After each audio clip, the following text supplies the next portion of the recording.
শ্রী হনুমানের এমন এক চমৎকারী মন্দির যেখানে শ্রী হনুমান ডাক্তার রূপে ভক্তদের রোগ ব্যাধির চিকিৎসা করেন।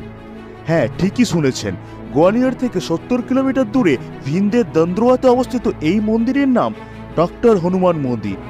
এমনকি এখানে শ্রী হনুমানের মূর্তিতে পরানো থাকে ডাক্তারের পোশাক।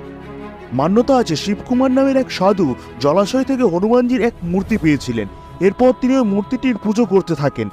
ওই সাধু ক্যান্সারে আক্রান্ত ছিলেন, কিন্তু এক রাতে সাধুর স্বপ্নে শ্রী হনুমান ডাক্তার রূপে আসেন এবং সাধুর চিকিৎসা করেন চমৎকারভাবে। তারপর সাধুটির ক্যান্সার ঠিক হয়ে যায়। আর তারপর থেকেই দূর দূরান্ত থেকে ভক্তরা তাদের শারীরিক সমস্যার সমাধান পেতে দর্শন করতে আসেন শ্রী হনুমানের কাছে। ভক্তদের বিশ্বাস, এখানে বিরাজমান শ্রী হনুমানের একটি দর্শনেই বহু জটিল রোগ সেরে ওঠে। শ্রী হনুমানের এই রূপ যদি আপনারও ভালো লেগে থাকে তাহলে অবশ্যই ভিডিওটি লাইক দিয়ে কমেন্টে লিখুন জয় বজরংবলী, আর দয়া করে চ্যানেলটি সাবস্ক্রাইব করে আমাদের পাশে